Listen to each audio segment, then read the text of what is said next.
आपका इंस्ट्रक्टर आतिफ नसीम और ये है आपका यूट्यूब चैनल साइंस मैथ्स।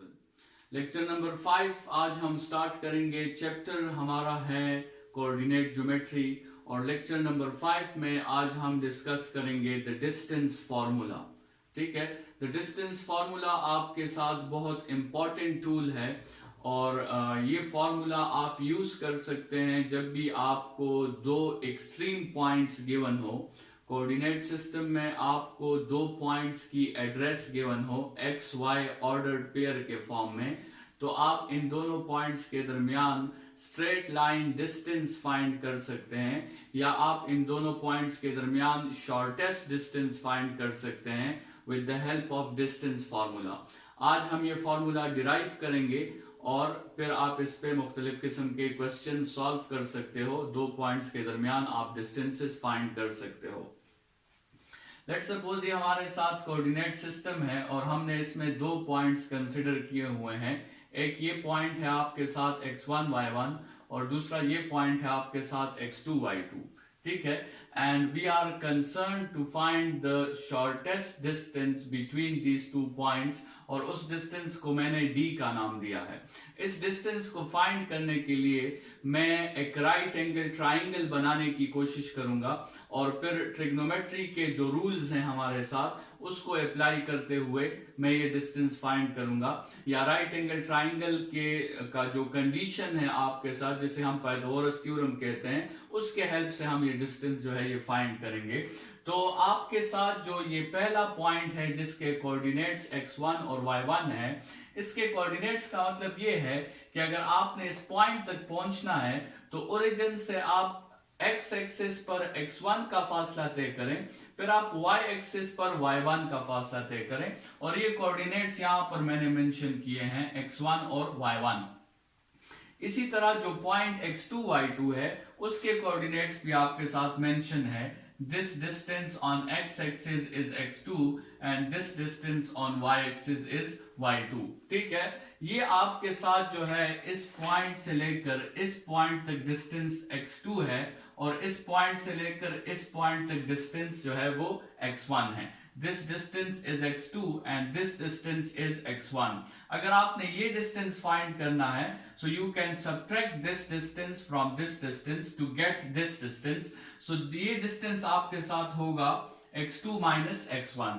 इसी तरह अगर आपने इस y एक्सिस पर ये डिस्टेंस फाइंड करना है so you can subtract y2 from y1 to get this distance और ये आपके साथ हो जाएगा y2 minus y1। ठीक है, अच्छा स्टूडेंट्स, अभी हम इस तरह करते हैं कि हम जो है इस पॉइंट 1 से एक परपेंडिकुलर ड्रॉप कर लेते हैं इस डायरेक्शन में और पॉइंट 2 से एक परपेंडिकुलर ड्रॉप कर लेते हैं एक्स एक्सिस पर। ठीक है, ये जो हम कंस्ट्रक्शन करेंगे इसके जरिए हमारे साथ एक राइट एंगल ट्राइंगल जो है वो बन जाएगा क्योंकि we dropped a perpendicular, therefore this angle is 90 degrees.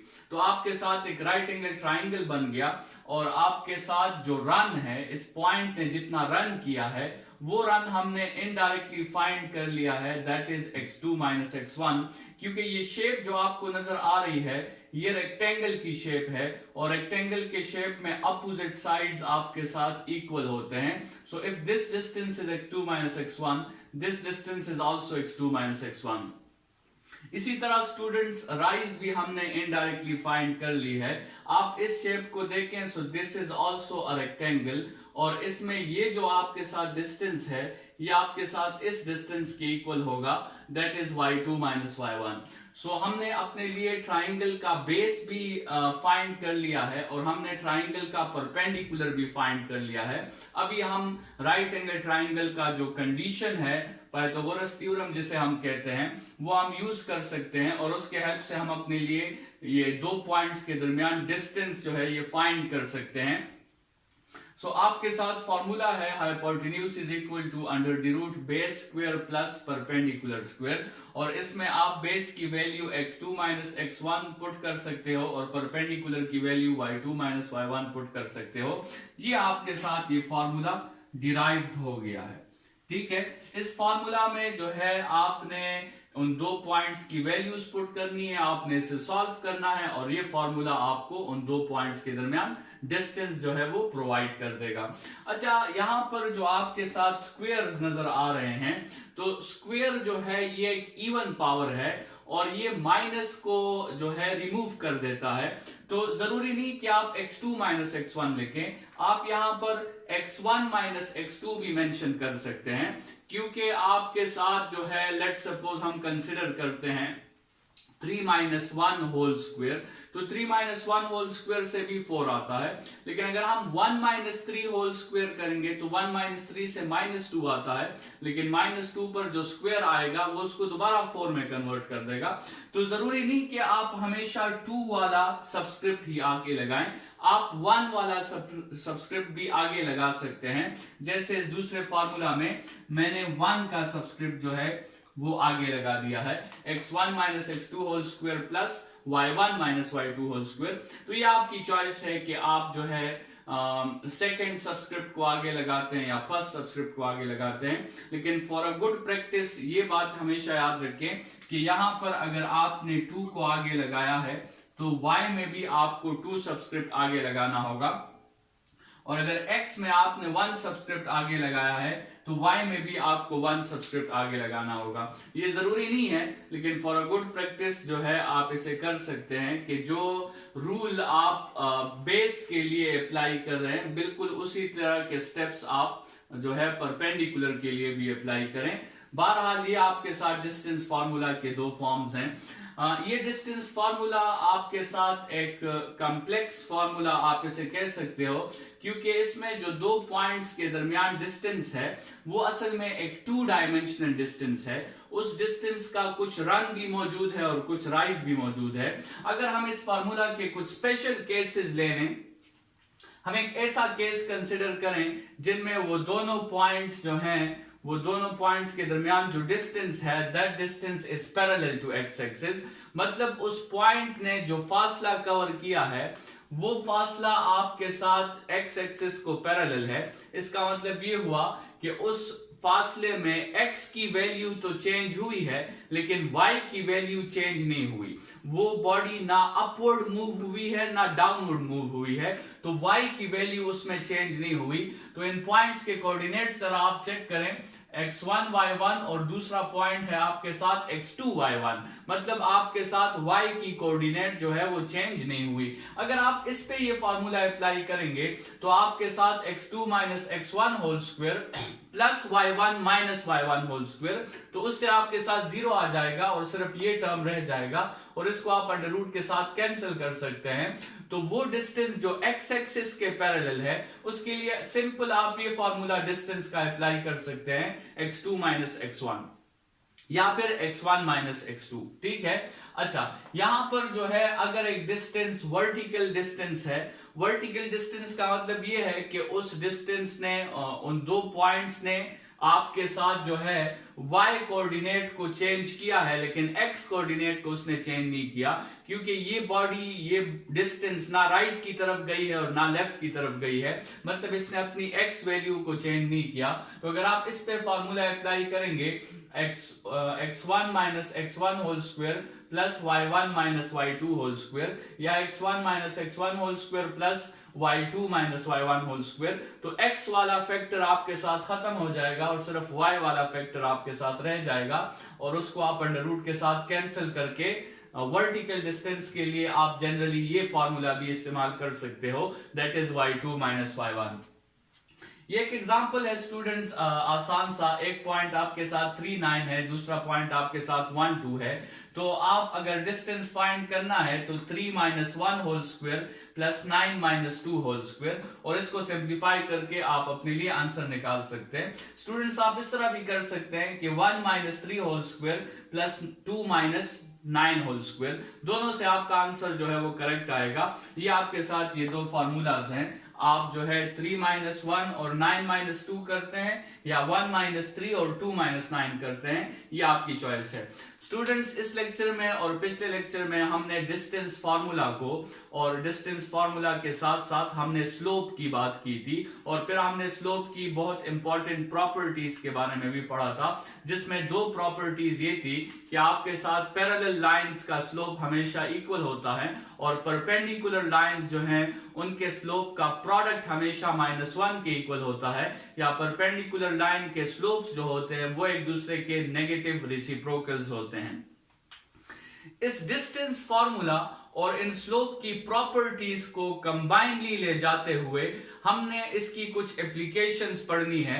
हम देखना चाहते हैं कि ये फार्मूला और ये स्लोप की प्रॉपर्टीज आप कहां कहां पर यूज कर सकते हैं। तो इनकी सबसे बेसिक और बहुत जबरदस्त एप्लीकेशन ये है कि इससे आप किसी शेप को प्रूव कर सकते हैं। लेट्स सपोज आपके साथ एक शेप है, लेट्स सपोज आपके साथ एक 3 साइडेड शेप है, एक ट्राइंगल है, तो आप इस डिस्टेंस फार्मूला के हेल्प से और स्लोप के हेल्प से आप ये देख सकते हैं कि ये ट्राइंगल आया आपके साथ इक्विलैटरल ट्राइंगल है, या फिर ये आइसोसेलेस ट्राइंगल है, या ये आपके साथ एक राइट एंगल ट्राइंगल है। ठीक है, इसी तरह आप जो है अगर आपके साथ 4 साइडेड शेप है, तो आप इन्हीं प्रॉपर्टीज और डिस्टेंस के फार्मूला के हेल्प से आप ये चेक कर सकते हैं कि ये 4 साइडेड शेप आपके साथ स्क्वायर है, रेक्टेंगल है, पैरेललोग्राम है, या एक क्वाड्रिलेटरल है।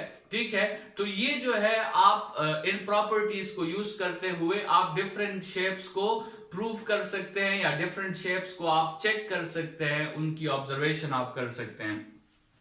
यहां मैंने कुछ शेप्स और उनकी कंडीशंस मेंशन की है। सबसे पहले अगर आपके साथ एक 3 साइडेड शेप गिवन हो, लेट्स सपोज आपके साथ क्वेश्चन में कहा गया कि there is a 3 sided shape whose vertices are given। उन 3 साइडेड शेप के वर्टिसेस जो है वो आपको गिवन है। लेट्स सपोज आपके साथ इस तरह एक ट्राइंगल का शेप गिवन है, और आपको ये तीनों वर्टिसेस या ये तीनों पॉइंट्स जो हैं ये आपको गिवन है, और आपसे पूछा जाए कि आप देखें कि ये तीनों ये 3 साइडेड शेप कौन सा शेप है, तो आप क्या करेंगे, आप इन तीनों साइड्स का डिस्टेंस मालूम कर लोगे with the help of distance formula, with the help of x2 - x1 whole square plus y2 - y1 whole square under the root. ठीक है, इस फार्मूला से आप ये सारे डिस्टेंसेस फाइंड कर लोगे। अगर ये सारे डिस्टेंसेस आपके साथ इक्वल आ गए, तो इसका मतलब ये होगा कि that triangle is a equilateral triangle, क्योंकि इक्विलैटरल ट्राइंगल वो ट्राइंगल होता है जिसका हर साइड भी इक्वल होता है और हर एंगल भी आपस में सब एंगल्स इक्वल होते हैं, और उन सब एंगल्स की वैल्यू 60 डिग्रीज होती है। इसी तरह अगर आपके साथ एक 3 साइडेड शेप है और आपसे कहा जाए कि आप देखें कि ये राइट एंगल ट्राइंगल है या नहीं है, तो उनके भी आप 3 साइड्स फाइंड करें। उन 3 साइड्स में देखें कि लार्जेस्ट साइड कौन सा है, लार्जेस्ट साइड आपका हाइपोटेन्यूज होगा, और फिर आप उन 3 साइड्स को जब आप फाइंड कर लेंगे तो उस पे ये कंडीशन अप्लाई करें कि ये कंडीशन सेटिस्फाई होती है या नहीं होती। इस क्वेश्चन में आपको जो है एक जो मसला आएगा वो शायद ये आपको आए कि आपको हाइपोटेन्यूज को चूज करने में मसला आ जाए कि उन 3 साइड्स में आप किस साइड को हाइपोटेन्यूज करेंगे। तो एक तो मैंने आपको बता दिया कि वो तीनों साइड्स फाइंड करें और देखें उनमें से कौन सा लार्जेस्ट साइड है, तो वो लार्जेस्ट साइड आप हाइपोटेन्यूज कंसीडर कर सकते हैं। दूसरा मेथड इसका ग्राफिकल मेथड है। आप उन तीनों पॉइंट्स को जो आपको गिवन है उनको ग्राफ पर ड्रा करें, और जब आप वो ग्राफ कंप्लीट कर लेंगे आपको क्लियरली पता चल जाएगा कि हाइपोटेन्यूज कौन सा है, बेस कौन सा है और परपेंडिकुलर कौन सा है। ठीक है, इसलिए स्टूडेंट्स मैं कहता हूं कि कोऑर्डिनेट ज्योमेट्री में या लाइन ज्योमेट्री में हर क्वेश्चन के साथ ग्राफिकल एनालिसिस करना इंतहाई जरूरी है। ये आपको सॉल्यूशन से पहले ही आंसर्स के बारे में बता देता है। स्टूडेंट्स, अगर हमारे साथ एक शेप आइसोसेलेस ट्राइंगल है, तो उसमें फिर हम तीनों डिस्टेंसेस फाइंड करके ये चेक करेंगे कि उनमें दो डिस्टेंसेस आपस में सेम होंगे और वो तीसरा डिस्टेंस उन दोनों से मुख्तलिफ होगा। ठीक है, इसी तरह अगर आपके साथ 4 साइडेड शेप गिवन है, उनके वर्टिसेस आपके साथ गिवन है और आपसे कहा जाए कि ये देखें कि ये 4 साइडेड शेप आपके साथ एक स्क्वायर है या नहीं है, तो देखें स्क्वायर का हमें पता है कि स्क्वायर का हर साइड इक्वल होता है और स्क्वायर की हर एंगल वो 90 डिग्रीज होती है।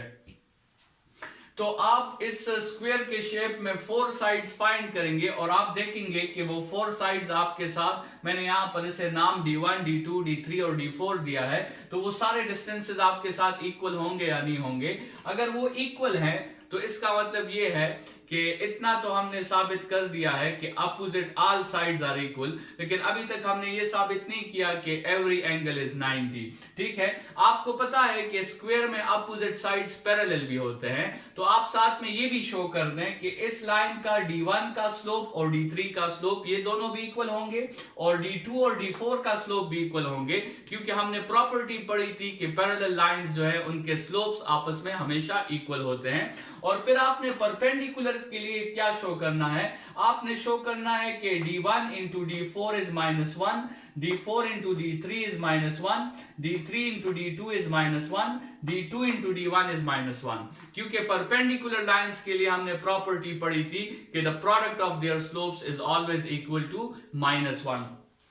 स्टूडेंट्स जो है, अगर आपके साथ एक शेप गिवन है और आपसे पूछा जाए कि ये साबित करें कि ये पैरेललोग्राम है, तो आप उन शेप के चारों डिस्टेंसेस भी फाइंड कर लें और चारों स्लोप्स भी फाइंड कर लें और फिर आप चेक करें कि अपोजिट लेंथ्स आपके साथ सेम है या नहीं है।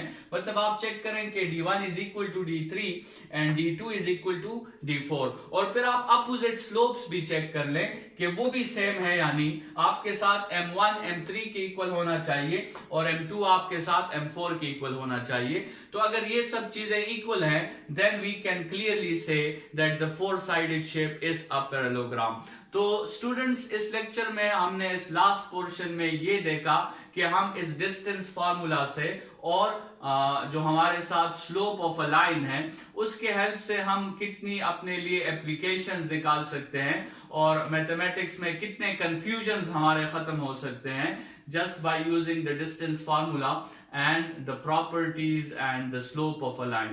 नेक्स्ट लेक्चर में स्टूडेंट्स हम एक और इम्पॉर्टेंट फार्मूला पे बात करेंगे जिसको द रेशो फार्मूला कहते हैं और उस द रेशो फार्मूला से फिर हमने एक इम्पॉर्टेंट और फार्मूला निकाला है जिसको मिड पॉइंट फार्मूला कहते हैं। सो इस लेक्चर के लिए इतना ही स्टूडेंट्स, थैंक यू।